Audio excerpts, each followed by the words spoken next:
দাদা দিদির পার্টি নয় যে ভাইপো ডাকলো বলে এলো, দিদি ডাকলো এলো না, ঠিক আছে। এটা এই রাজনীতিতে আমাদের বামপন্থীদের হয় না। ভারতবর্ষের প্রধানমন্ত্রী কিন্তু রাজনৈতিকভাবে নীতিগতভাবে তারা বামপন্থীদের বিরুদ্ধে। কালকের ব্রিগেডের থেকে আগামী দিনে যে ব্রিগেড হবে তার সংখ্যা আরও বাড়ুক। যে প্রণব মুখোপাধ্যায় যখন মারা গেছিলেন, প্রয়াত হয়েছিলেন, তার জায়গাতেও এটা করা হয়। যখন অন্য কোনো লোক মারা গেছিলেন যে হয়তো আমাদের রাজনীতির লোক নয়, আমাদের রাজনীতির সঙ্গে যুক্ত নয়, হয়তো আমাদের রাজনীতির বিরুদ্ধে কথা বলেছে, লোভ দেখালো বা বললো যে কাজ চলে যাবে তাই তুমি ব্রিগেডে চলো, এরকমভাবে নয়। এখানে যারা ব্রিগেডে আসছে তুমি যদি খোঁজ নিয়ে দেখো, তুমি নিশ্চয়ই এখন তো শ্রমিক মানে খালি আর ওই কারখানার শ্রমিক নেই, এখন সমাজ পাল্টেছে, পুঁজিবাদ তো নিজেকে প্রতিনিয়ত পাল্টাচ্ছে। মূলত সিপিএম মানে ব্রিগেডের তো রং লাল রং, এটা তো সবাই মানে আমার কথা নয়, লোকজন বলে যে ব্রিগেড মানে লাল পতাকা, ব্রিগেডে মাঠ ভরেনি। রাদার সিপিএমের বা বামপন্থীদের সরকার চলে গেছে ক্ষমতা থেকে প্রায় 14টা বছর হয়ে গেছে। হয়তো 2 দিন আগে বাড়ি থেকে বেরিয়েছে, 3 দিন আগে বাড়ি থেকে বেরিয়েছে। এই 2 দিন 3 দিন আগে থেকে বাড়ি থেকে যে বেরোচ্ছে তার কর্মসংস্থানের ক্ষতি হচ্ছে। বামেদের এই ব্রিগেড নিয়ে আপনি কতটা জানেন, যে কতটা শুনেছেন, গল্প শুনেছেন? না, খুব ভালো একটা কথা বললে যে এই ব্রিগেড মানে একটা রাজনীতি, ব্রিগেডের একটা অন্যতম দিক রয়েছে। যে কিন্তু মানে সত্যি কথা বলতে গেলে এই মাঠে কিন্তু আমাদের আশা রাজনীতির কারণে যেমন আসি ঠিকই, যে বছরের নির্দিষ্ট একটা কারণে যখন লাল পার্টির ব্রিগেড ডাকে সেই সময় ব্রিগেডে আসছি, কিন্তু এই যে মাঠটা, এই মাঠের সাথে আমাদের অনেকেরই যারা কলকাতায় বা কলকাতার আশপাশে থাকি আমাদের অনেকটা জীবনে সময় জড়িয়ে রয়েছে। কেন জড়িয়ে রয়েছে? কারণ এই জায়গাটায় দেখবে যখন মিটিং হয় না, অন্য সময়টা বছরের অন্য দিনগুলোতে খেলাধুলো হয়, ফুটবল হয়, ক্রিকেট হয়, আরও শীতকালে এখানে এসে লোকজন আমরা বসে আড্ডা মারি, সেটা এখন থেকে না, ছোটো থেকে যায়। এবার ব্রিগেডের সঙ্গে একটা অন্য কানেকশান, কি কানেকশান, যে ব্রিগেড এমন একটি তার একটা ঐতিহাসিক গুরুত্ব রয়েছে যে আগে তো একটা সমাজ মাধ্যম ছিল না, সোশ্যাল মিডিয়া বা মিডিয়াও এতটা স্ট্রং ছিল না। তো স্বাভাবিকভাবে বছরের নির্দিষ্ট একটা দিনে বা একটা সময় মানে সিপিএমের বা বামপন্থীদের অ্যাঙ্গেল আমি বলতে পারি, তারা একটা মিটিং ডাকতো যেখানে রাজ্যের সমস্ত বাম আন্দোলনের কর্মী সমর্থকদেরকে ডাকা হতো যে এখানে তোমরা সমবেত হও এবং এখানে নেতৃত্ব আমাদের পার্টির যে বক্তব্য বা বামপন্থী আন্দোলনের যে বর্তমানের যে ভাবনা ধারণা সে কথাগুলো এখানে বলতো। এবং কাজ ছিল এই কথাগুলোই গ্রামের বিভিন্ন অঞ্চলে, প্রত্যন্ত এলাকায় যেখানে হয়তো অত সহজে যাওয়া সম্ভব হয় না, সেখানে নির্দিষ্টভাবে স্থানীয় লোকজন স্থানীয় ভাষায় স্থানীয় কায়দায় এই নির্দেশগুলোই নিয়ে ওখানে পৌঁছে দেবে। তো ব্রিগেড হয়তো দেখে মনে হয় এটা ওয়ান ওয়ে ব্যাপার, মানে one way in the sense যে নেতা বলছে কর্মীরা শুনছে চলে যাচ্ছে, কিন্তু আসলে এরকম নয়। নেতারা বলছে, কর্মীরা শুনছে এবং সে কথাগুলোই কর্মীরা কিন্তু নিজেদের এলাকায় গিয়ে বলছে। এটা ছিল বামপন্থীদের ব্রিগেড। এবার স্বাভাবিকভাবে বামপন্থীদের ব্রিগেডের জায়গা থেকে তুমি যদি দেখো যে কখনো এমন হয়নি যে ব্রিগেডে মাঠ ভরেনি। রাদার সিপিএমের বা বামপন্থীদের সরকার চলে গেছে ক্ষমতা থেকে প্রায় 14টা বছর হয়ে গেছে। আমরা সক্রিয় রাজনীতিতে যখন এসেছি তখন বামপন্থীরা এই রাজ্যে সরকার পরিচালনা করে না। সক্রিয়ভাবে যখন রাজনীতি করতে এসেছি, বামপন্থী রাজনীতির প্রতি একটা ধারণা, ইচ্ছা, ভালোবাসা ছিল ছোটো থেকেই। তার ভিন্ন কারণ আছে, এখন এই আলোচনা এখানে করে লাভ নেই, কারণ সেটা সময় পেরিয়ে যাবে। কিন্তু আমরা যখন সক্রিয়ভাবে রাজনীতি করতে আসছি, আমার ফার্স্ট ইয়ারে এসএফআই করতে আসা, প্রেসিডেন্সি কলেজে, প্রেসিডেন্সি বিশ্ববিদ্যালয় না, তার কলেজ বলা ঠিক হবে না, ইউনিভার্সিটিতে আসা, এবং আসার পর প্রেসিডেন্সিতে এসএফআই এর সঙ্গে যুক্ত হয়, এসএফআই থেকে বামপন্থী আন্দোলনের সঙ্গে আরও সংস্পর্শ আসা, কারণ ছাত্র রাজনীতি তার প্রেক্ষাপট, সে জায়গা থেকে আমার মনে পড়ে যে 2015 থেকে আমার ব্রিগেডে সক্রিয়ভাবে আসা এবং ব্রিগেডে ভলেন্টিয়ার হিসেবে কাজ করা। কিন্তু আমি অতীত দেখি, আমার ছোটোবেলা যখন আমি হয়তো খুব ছোট, 4-5 বছর বয়স, হয়তো দেখতাম পাড়া দিয়ে কাকু কাকিমারা, দাদুরা বা বড় যারা পাড়ার বড় লোকজন, বয়োজ্যেষ্ঠ লোক, তারা ওই ব্রিগেডের ময়দানে যাব এই স্লোগান দিতে যেত, তোমার আমার অভিযান ব্রিগেডের ময়দান, লাল ঝান্ডার ডাকে। সেটা বেশ ভালো লাগতো। আমি ইতিহাস তখনও ঘাটিনি, কিন্তু ইদানিং সময় রাজনীতি করতে করতে ইতিহাস ঘাটতে দেখলাম যে ব্রিগেডের যদি ইতিহাস দেখা যায়, ব্রিগেডে মূলত সিপিএম মানে ব্রিগেডের তো রং লাল রং, এটা তো সবাই মানে আমার কথা নয়, লোকজন বলে যে ব্রিগেড মানে লাল পতাকা। এবার লাল পতাকার ছাড়াও তৃণমূল বা বিজেপিও কিছু সময় ব্রিগেড করার চেষ্টা করেছে, কিন্তু সেটা অতটা সফল হয়নি বা অতটা লোকজন বলেনি যে ব্রিগেডটা ব্রিগেডের মতো করে হয়েছে। এর পাশাপাশি আরও কিছু গুরুত্বপূর্ণ ব্রিগেডের ইতিহাস রয়েছে, যেখানে তুমি যদি দেখো 77 সালে বামফ্রন্ট সরকার ক্ষমতায় আসার পর থেকে প্রতি বছর প্রায় ব্রিগেড হয়, মানে নির্দিষ্টভাবে জানুয়ারি ফেব্রুয়ারি মাসে ব্রিগেড হয়, পার্টি তার বা বামফ্রন্ট তারা ডাকে মিলিত করা হয় এবং সেখান থেকে কর্মীদেরকে বার্তা দেওয়া হয়, মানে বাৎসরিক প্রোগ্রাম টাইপের একটা বাৎসরিক দেখা সাক্ষাৎ, বাৎসরিক একটা মিলিত হওয়ার একটা জায়গা ছিল ব্রিগেড। এখনও আছে, নেই বলবো না।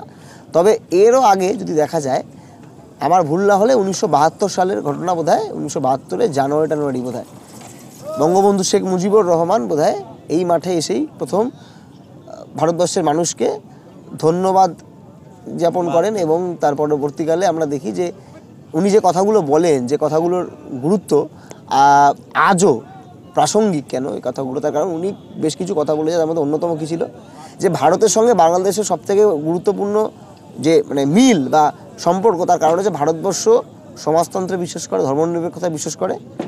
বাংলাদেশের যে সরকার তৈরি বঙ্গবন্ধুর নেতৃত্বে হয়, সেই সরকারেরও একই ভাবনা, একই ধারণা ছিল। তাহলে সে জায়গা থেকে একটা সমতা বা একটা মানে সেম ধারণা, সমান ধারণা একটা জায়গা থেকে এক হওয়া। এবং তারও যদি আমরা দেখতে থাকি যে এই ঐতিহাসিক সেই মুক্তিযুদ্ধর পরবর্তীকালে পশ্চিমবঙ্গের মানুষকে ধন্যবাদ জ্ঞাপন করা, তৎকালীন সময়ের প্রধানমন্ত্রী, যার সঙ্গে আমাদের হয়তো রাজনৈতিক বিরোধ ছিল, কিন্তু এটাই তো পার্থক্য। রাজনীতি আছে কোন জায়গায় চলে গেছে। যখন রাজনীতিতে আলোচনা হয় কোন নেতা 60 বছরে বিয়ে করছে না 25 বছরে বিয়ে করছে, আর আগে আলোচনা হতো রাজনীতিতে যে ধরো ইন্দিরা গান্ধী তৎকালীন সময়ে ভারতবর্ষের প্রধানমন্ত্রী, কিন্তু রাজনৈতিকভাবে নীতিগতভাবে তারা বামপন্থীদের বিরুদ্ধে, বা সিপিআইএম তৎকালীন সময় তার বিরুদ্ধে। কিন্তু দেশের প্রশ্ন যখন আসে, যখন নাকি ভারতের ধারণা আসে, ভারতের ভাবনা আসে, ভারতের জায়গা থেকে, বামপন্থীরাও কিন্তু ইন্দিরা গান্ধীকে সমর্থন করেছিল, তার কারণ ভারতবর্ষের কনসেপ্ট আগে ছিল। আর এখন তো বলতে গেলে রাজনৈতিক দলের মধ্যে মানে রাজনীতি জিনিসটাকে এতটাই নোংরা জায়গায় বা খারাপ জায়গায় নিয়ে চলে যাওয়ার চেষ্টা করছে তৃণমূল বিজেপি প্রতিনিয়ত কারবার, রোজকারের মানে এটা পার্ট অফ পলিটিক্স। যে পলিটিক্স মানেই হচ্ছে চুরি, চিটিংবাজি, ধান্দাবাজি, দুর্নীতি আর খারাপ কাজের সঙ্গে যুক্ত থাকা, আর জীবনে কিছু হতে না পারলে রাজনীতি করো। এই যে পলিটিক্যাল যে ডিসকোর্স, এই যে ভাবনা, এর বিরুদ্ধেই তো বারবার বামপন্থীদের খেটে খাওয়া মানুষের কথা, মেহনতি মানুষের কথা, দৈনন্দিন সমস্যার কথা, ছাত্র যুবদের সমস্যার কথা, কর্মসংস্থানের কথা, কৃষক ফসলের দাম পাচ্ছে না, ক্ষেত মজুর তার দৈনন্দিন যে মজুরি পাচ্ছে না, আমাদের দেশের যে শ্রমিক শ্রেণী, তার শ্রমিক শ্রেণীর উপর আমরা দেখতে পাচ্ছি যে শ্রম কোড লাগু করা হচ্ছে। আমরা দেখছি যে এখন তো শ্রমিক মানে খালি আর ওই কারখানার শ্রমিক নেই, এখন সমাজ পাল্টেছে। পুঁজিবাদ তো নিজেকে প্রতিনিয়ত পাল্টাচ্ছে, মানে তার শোষণের যে মাধ্যম এবং শোষণের যে ভাবনা সব কিছুই মডিফাই করছে। সেখান থেকে দেখতে পাচ্ছি আমরা এখন যারা ধরো gig worker, Swiggy, Zomato, Uber, OLA, Rapido চালায়, এরাও এখনকার দিনে নতুন ধরনের এই 21 শতকের শ্রমিক শ্রেণী, যেই শ্রমিক শ্রেণী প্রায় দিনের 16 ঘন্টা 17 ঘন্টা কাজ করে এবং তার ন্যূনতম যে মজুরি পাওয়ার কথা, যে পয়সা দিয়ে তার পেট চলার কথা, সে পয়সা সে পায় না। সেই সমস্ত দাবি নিয়ে ব্রিগেডে ডাকা হয়েছে। এবং আমরা যারা ছাত্র রাজনীতি করি বা যুব ছাত্র রাজনীতির মাঝামাঝি একটা জায়গায় রয়েছি, তাদেরও কিছু দাবি দেওয়া রয়েছে যে খেটে খাওয়া মানুষ, গরিব মানুষ, মেহনতি মানুষ চাকরির জন্য, দুর্নীতির বিরুদ্ধে, শিক্ষার জন্য আরও বেশি কলেজ বিশ্ববিদ্যালয় চাই, স্কুল চাই, শিক্ষায় বরাদ্দ বাড়াতে হবে। এই দাবিগুলোকে সামনে রেখে আমরা এই ব্রিগেডে সমবেত হয়েছি, আমরা যুক্ত হয়েছি। কারণ এটা তো তৃণমূলের পার্টি নয় বা বিজেপি পার্টি নয় যে আমায় টাকা দিল বা আমাকে কিছু লোভ দেখালো বা বললো যে কাজ চলে যাবে তাই তুমি ব্রিগেডে চলো, এরকমভাবে নয়। এখানে যারা ব্রিগেডে আসছে, তুমি যদি খোঁজ নিয়ে দেখো, তুমি নিশ্চিতভাবে খোঁজ নিয়েছো বা ভিডিও করছো, দেখছো আশপাশটা, এই যে কুচবিহার থেকে কাকদ্বীপ মানুষ এখানে আসছে, এখানকার মানুষ কিন্তু নিজের পকেটের টাকা খরচা করে নিঃস্বার্থভাবে রাজনীতির কারণে, নিজের আদর্শের কারণে, নীতির কারণে এই ব্রিগেডে আসছে। তাই এই ব্রিগেড বামপন্থীদের ব্রিগেডের সঙ্গে তুমি অন্য কোনো দলের, বা আমি কাউকে ছোটো করে বলছি না, তুমিই দেখো না স্টাডি করে, আমার কথা দিয়ে বলে লাভ নেই, আমি তো হয়তো বায়াস কথা বলবো, যারা দেখছে তারা ভাবতে পারে। কিন্তু বামপন্থীদের ব্রিগেডের যেই মানে ওয়েভলেন্থ বা যেই লেভেল অফ কী বলা যেতে পারে, যেই ইন্টেন্সিটি চলে যায়, সেইটা কোনোদিনই অন্য দলের পক্ষে এই ব্রিগেড করা সম্ভব বলে আমার মনে হয় না। কারণ ব্রিগেডের ইতিহাস তাই বলে, ব্রিগেডের ইতিহাসে লাল পতাকা, মানুষ ব্রিগেডের ময়দান মানে মানুষ লাল পতাকার ব্রিগেড দেখতেই অভ্যস্ত। আমরা আমরা এই ঐতিহাসিক ব্রিগেড ময়দানে যেখানে দাঁড়িয়ে আছি, সেখানে রাশিয়ার বাম নেতারা এসেছিলেন, জওহরলাল নেহেরু এখানে এই মাঠেই সভা করেছেন। কোসিগিনরা এসেছেন মোস্ট প্রবাবলি, আমার ভুল না হলে আসতে হবে। হ্যাঁ, তৎকালীন সোভিয়েত নেতারা এসেছিলেন। তারপরে শেখ মুজিব এসছেন, ইন্দিরা গান্ধী এখানে সভা করলেন। কিন্তু এখন রিসেন্ট যদি আমরা কিছু ব্রিগেডের কথা দেখি, তাহলে সিপিএমের কয়েকটা শেষ ব্রিগেডের কথা যদি আলোচনা করি, 2021-এর বিধানসভা নির্বাচনের আগে ব্রিগেড ডেকেছিল, তখন সিপিএমের সঙ্গে ছিল সংযুক্ত মোর্চা, পুরো কংগ্রেস, আইএসএফ। এই যে বামেদের ব্রিগেডে যে অধপতন বলে মনে হয় না, যে একটা সময়ে প্রতি বছর বছর একটা করে ব্রিগেড হতো, সেখান থেকে লোক ভরানোর জন্য তাদেরকে কংগ্রেস এবং আইএসএফের সাহায্য নিতে হয়েছিল। আমি এখনো মনে করি না যে বামপন্থীরা লোক ভরানোর জন্য বা লোক বাড়ানোর জন্য আইএসএফ বা কংগ্রেসকে সঙ্গে নিয়ে ব্রিগেড করেছিল। দেখো, কদিন আগে কংগ্রেসের নেতা অধীর রঞ্জন চৌধুরী, প্রাক্তন মন্ত্রী এবং প্রাক্তন বিরোধী দলনেতা দেশের, এবং যথেষ্ট সিনিয়র লিডার, ভোটে হারতেই পারে জিততেই পারে কেউ, সেটা কোনো বিষয় নয়, উনি নিশ্চিতভাবে বলেছেন যে বামপন্থীরাই কেবল একমাত্র ব্রিগেড ভরানোর মতো কাজ করতে পারে।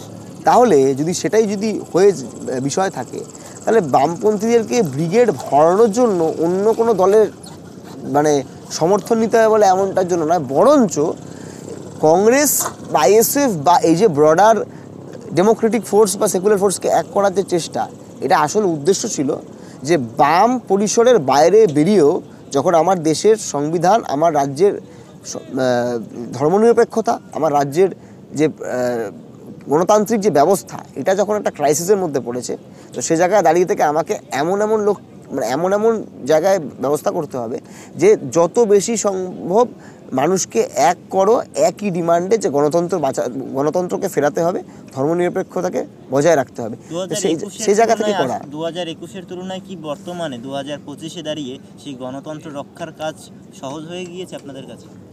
না, এটা তো আমার মানে গণতন্ত্র রক্ষার কাজ সহজ হবে কেন, বুঝলাম না প্রশ্নটা। না, আপনারা তখন তাদেরকে সঙ্গে নিয়েছিলেন, কিন্তু এখন তো তাদের সঙ্গে নিচ্ছেন না। এটা তো দেখো, আজকে যে আগামীকাল যে ব্রিগেডটা হবে, এটা তো সিআইটিইউ, কৃষক সভা, ক্ষেত মজুর এবং বস্তি সংগঠন, 3-4টে মূলত বামপন্থী সংগঠনের ডাকে ব্রিগেড।